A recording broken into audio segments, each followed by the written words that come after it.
She says the most offensive thing to me that you can say to a person of color in the United States of America. She asks me, "Were you born in this country?" And I was immediately offended. I put my hands on my hips and I said, "Yeah, I was born in this country." She then goes on to ask me, "How old are you?" I said, 19 years old. She says, "Are you married?" I said, "No, ma'am." She says, "Do you have any kids?" I said, "No, ma'am." "May I help you find something?"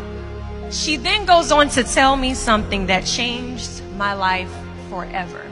She says, "You look like you could be the next Miss USA."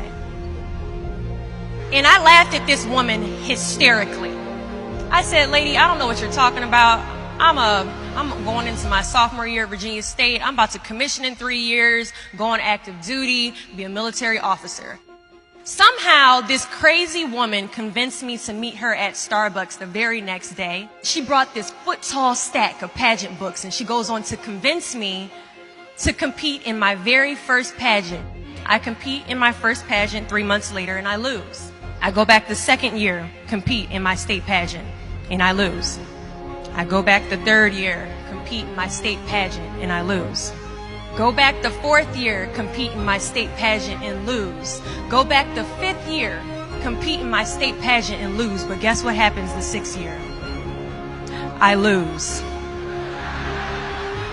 I called her on the phone 6 years after our Target conversation, and I said, "You told me I could be the next Miss USA." And she says, "Deshauna, keep trying, keep trying, keep trying." In June of 2015, this amazing, kind of cuckoo woman passes away from leukemia. In December 2015, I win Miss District of Columbia, USA. In June 2016, I'm crowned the first soldier to win Miss USA. And last January in Manila, Philippines, I walked the Miss Universe stage and placed top 9 amongst 86 countries.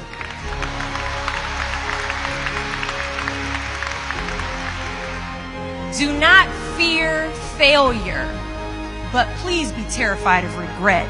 When you walk out this door into the real world, you will receive a lot of shut doors, a lot of turned down applications. You will hear way more no's than you hear yeses.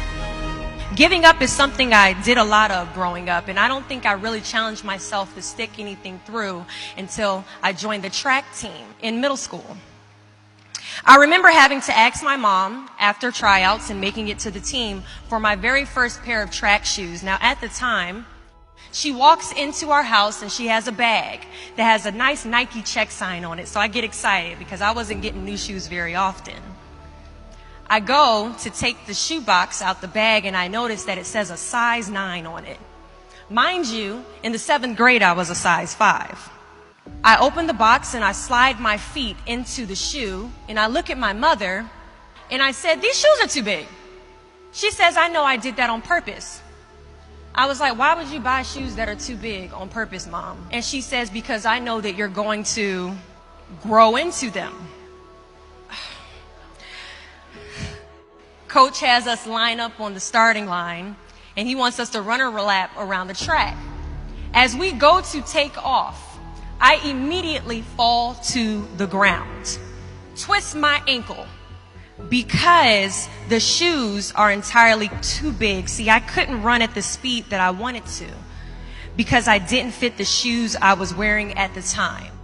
Now, many of us have goals we're trying to achieve, but the person we are right now is not the person that we need to be when we cross the finish line to our dreams. So we must walk and pace ourselves on this journey to our goals because we haven't grown enough in ourselves to fit the shoes that we need to achieve our aspirations.